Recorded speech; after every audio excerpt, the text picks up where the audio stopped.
David Glenn Lewis lahir pada 11 Desember tahun 1953 di Berkeley, Texas, dari orang tua yang bernama William dan Esther. Dia lulus cum laude dari Texas University pada tahun 1975 dengan gelar ilmu politik, lalu melanjutkan gelar juris dokter dari universitas yang sama pada tahun 1979. Pada tahun 1992, dia menikah dengan seorang wanita bernama Karen Garrett. Tahun kemudian, dia dikaruniai seorang putri yang bernama Lauren. Pada tahun 1986, dia terpilih sebagai hakim di pengadilan Moore di bidang hukum. Pekerjaan yang akan dia tinggalkan hanya 4 tahun kemudian untuk mencalonkan diri sebagai hakim pengadilan distrik yang ke-69.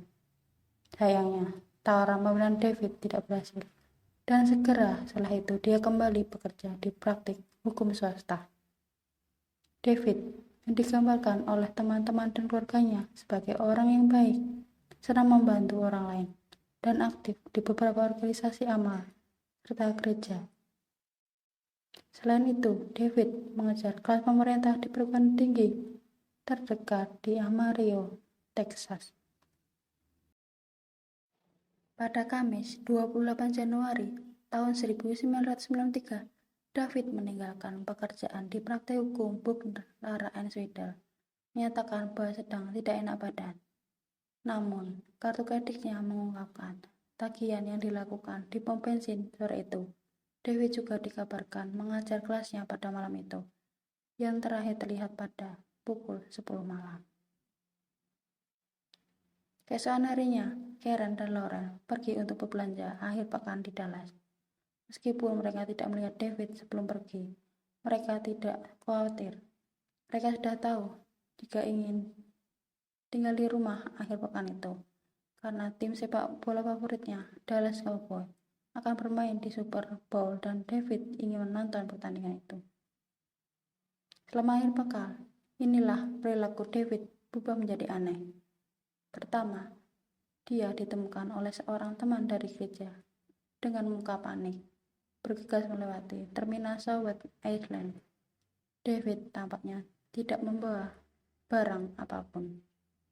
Pada hari Minggu, Ford Explorer merah milik David terlihat parkir di luar gedung pengadilan Potter County, dan seorang wakil sheriff melihat seorang pria yang cocok dengan deskripsi David memotret kendaraan tersebut.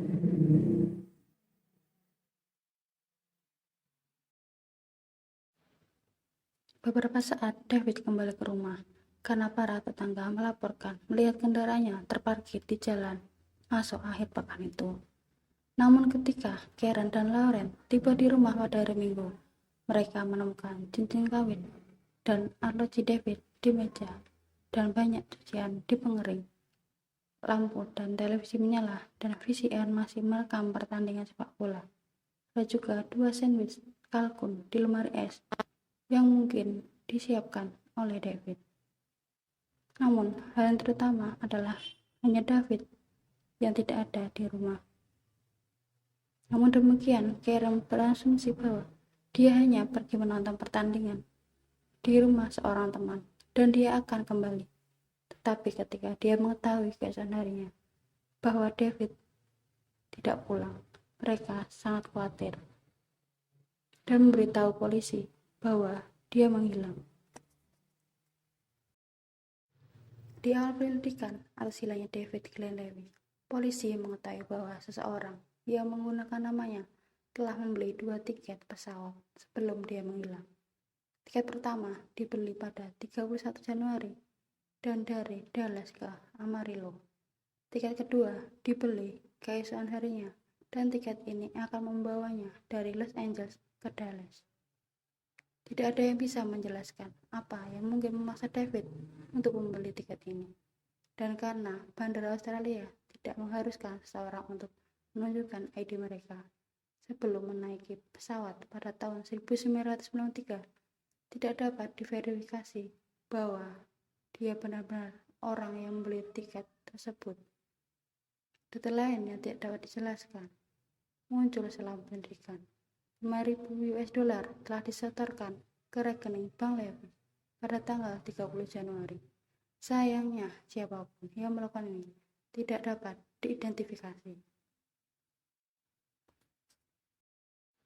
Buat Paul David segera ditemukan di parkiran di gedung pengadilan. Kuncinya ada di bawah tikar dan SIM, kartu kredit, dan buku ceknya juga ditemukan di dalamnya.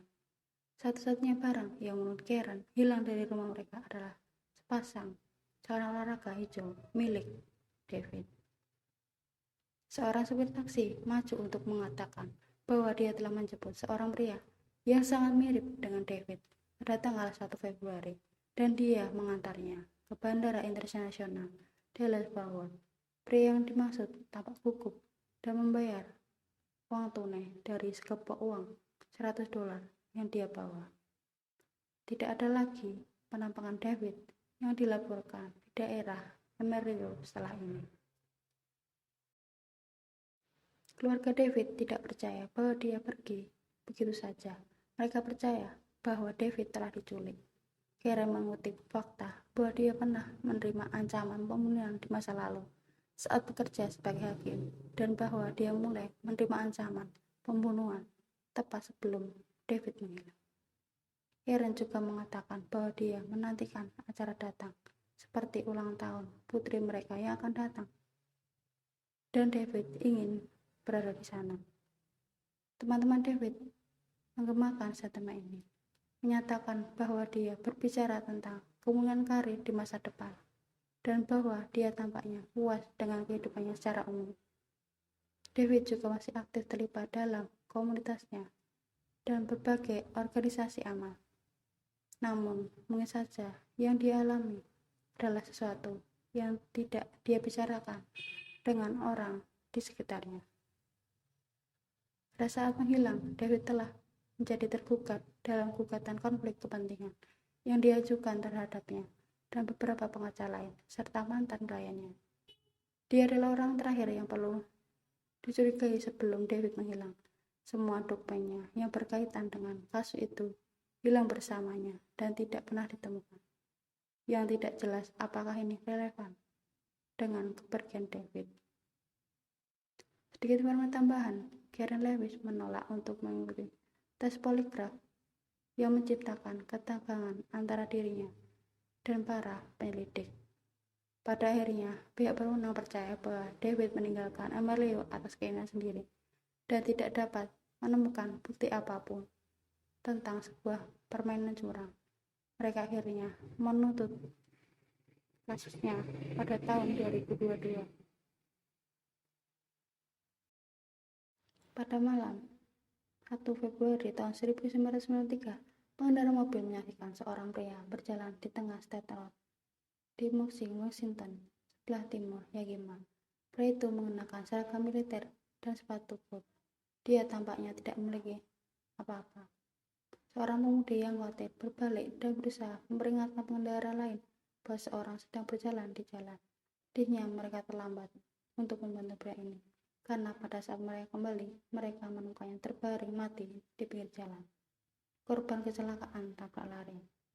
Sebuah Chevy Camaro terlihat pergi, namun pokoknya tidak pernah diidentifikasi dan tidak diketahui apakah Camaro tersebut yang bertanggung jawab menabrak pria ini. Kemudian orang itu diidentifikasi sebagai John Doe karena tidak memiliki ID dan akan tetap tidak dikenal selama 11 tahun. Laporan otopsi menyimpulkan bahwa dia telah meninggal karena luka-luka yang konsisten dengan ditabrak kendaraan. Selain itu, tidak ada obat-obatan atau alkohol dalam tubuhnya. Pada tahun 2003, seorang detektif Washington State Patrol di Yakima, Washington, Pat Dieter, mulai menyelidiki jumlah kasus orang yang hilang, serta kasus John Doe dan Jane Doe, berharap dapat menyelesaikan setidaknya beberapa di antaranya. Ketika dia memulai kasus John Doe, dia mencari orang hilang secara online yang cocok dengan deskripsi John Doe yang membawanya ke kasus David Glenn Lewis.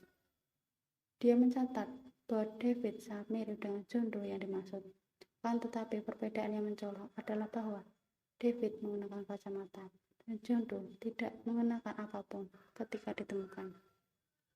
Namun mereka masih memiliki pakaian yang dikenakannya pada saat kecelakaan itu, dan Dieter menemukan sepasang kacamata di salah satu sakunya. Kacamata ini terlihat identik dengan kacamata khas yang dikenakan David sendiri. Dieter sekarang yakin bahwa mereka adalah orang yang sama. Tes DNA pada tahun 2004 akan memastikan bahwa dia benar John Doe sebenarnya adalah David Glenn Ellis. Tapi, dan mengapa dia bisa lebih dari 1.600 mil jauhnya dari rumahnya di Amarillo, Texas? Mengapa David dikatakan dengan penglihatan yang sangat buruk, padahal tidak memakai kacamatanya malam itu? Kenapa dia berjalan di tengah jalan? Banyak misteri yang tetap menjadi misteri. Juga tidak dijelaskan bagaimana seragam militernya, karena Karen bersikeras bahwa dia tidak memiliki barang itu.